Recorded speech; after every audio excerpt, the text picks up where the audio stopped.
Assalamualaikum warahmatullahi wabarakatuh. Halo, apa kabar? Bertemu lagi dengan pembelajaran ekonomi.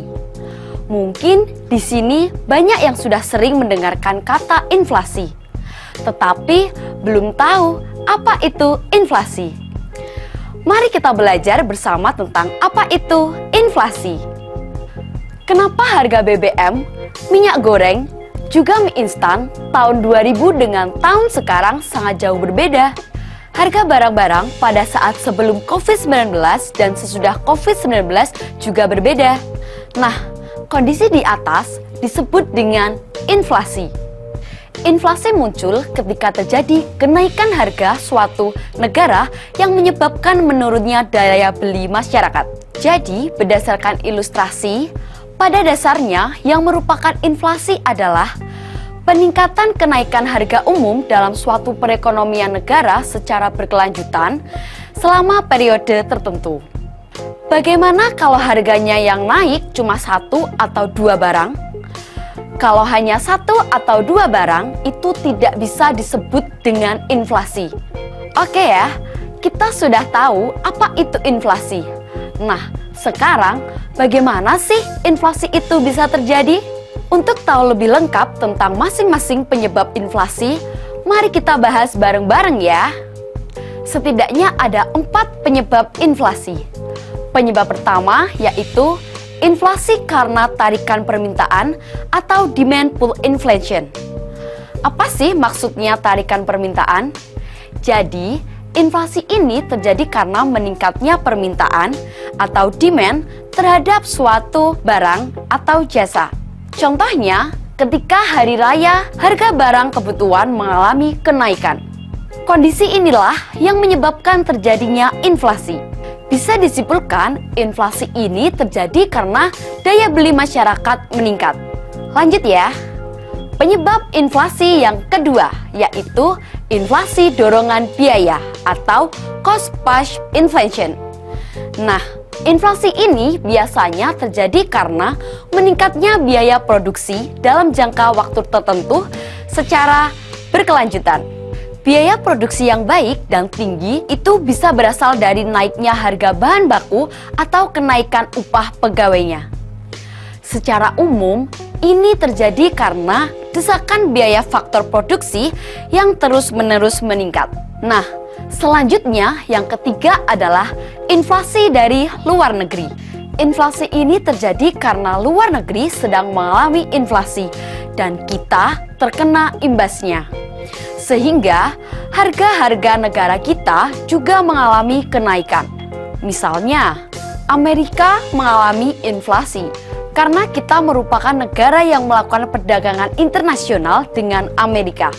Kita mengekspor barang-barang ke Amerika, sehingga ketika Amerika terjadi inflasi, kita ikut terdampak. Dan yang terakhir, penyebab inflasi yaitu inflasi campuran atau mixed inflation. Inflasi ini terjadi karena ada tarikan permintaan dan juga dorongan biaya. Oke, kita lanjut ya belajarnya. Ada apa aja sih jenis-jenis inflasi? Secara garis besar, berdasarkan tingkat keparahannya, inflasi dibedakan menjadi 4, yaitu yang pertama, inflasi ringan atau creeping inflation. Nah, inflasi ini terjadi ketika ada kenaikan harga barang atau jasa secara umum. Namun, kenaikannya masih di bawah 10% per tahun. Sehingga masih dapat dikendalikan dan tidak terlalu mengganggu perekonomian suatu negara. Ciri-cirinya, inflasi yang ringan yaitu adanya kenaikan harga dan lama berlangsungnya yang relatif lambat. Yang kedua yaitu inflasi sedang atau geopoling inflation.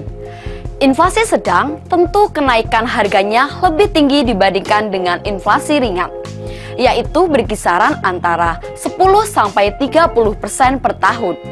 Ciri-cirinya adalah terjadi kenaikan harga yang cukup besar dan berlangsung singkat. Inflasi ini bisa menurunkan tingkat kesejahteraan masyarakat loh, khususnya bagi mereka yang berpenghasilan tetap. Tapi, inflasi sedang belum bisa mengganggu perekonomian suatu negara. Selanjutnya, yang ketiga, inflasi berat atau high inflation. Dari namanya aja udah berat ya. Jadi, inflasi berat ini udah mengganggu perekonomian suatu negara. Inflasi ini terjadi ketika ada kenaikan harga sebesar 30-100% per tahun. Wah, tinggi juga ya. Yap, inflasi ini bahkan lebih tinggi dibandingkan dengan nilai bunga. Itulah kenapa masyarakat lebih memilih untuk menyimpan barang daripada uang. Dan yang terakhir adalah inflasi tak terkendali atau hyperinflation. Jenis inflasi yang terakhir ini dapat menyebabkan kekacauan pada suatu negara yang sangat sulit untuk dikendalikan. Sekalipun dilakukan kebijakan moneter dan fiskal, kenaikan harganya berkisar pada 100%. Tinggi banget kan? Sebagai catatan bahwa kebijakan moneter dan fiskal bisa dilakukan untuk mengatasi inflasi. Oke, setelah kita tahu apa itu inflasi, terus gimana nih cara menghadapi inflasi? Masalah ini juga bisa diatasi loh. Bisa dengan cara kebijakan fiskal, kebijakan moneter, dan kebijakan non-fiskal atau kebijakan non-moneter. Cara pertama mengatasi inflasi adalah dengan kebijakan fiskal. Kebijakan ini berkaitan dengan penerimaan pengeluaran anggaran pemerintah di suatu negara. Untuk mencegahnya, maka pemerintah harus mengurangi anggaran pengeluaran, meningkatkan tarif pajak, dan melakukan pinjaman. Cara yang kedua dengan kebijakan moneter. Seperti namanya, kebijakan moneter adalah kebijakan yang berfungsi untuk mengatur jumlah uang yang beredar di masyarakat. Kebijakan ini dilakukan oleh Bank Sentral suatu negara, di Indonesia adalah Bank Indonesia atau BI, untuk mencegah inflasi. Nah, kebijakan moneter yang bisa dilakukan untuk mengatasi inflasi ada 5 cara, yaitu yang pertama, dengan operasi pasar terbuka. Dengan operasi pasar terbuka, Bank Sentral menerbitkan dan menjual surat-surat berharga Bank Indonesia seperti obligasi. Kebijakan yang kedua yaitu politik diskonto. Politik diskonto cara mengatasi inflasi dengan menaikkan tingkat suku bunga. Salah satu tujuan orang-orang menabung adalah agar mendapatkan keuntungan dari bunga, ya nggak?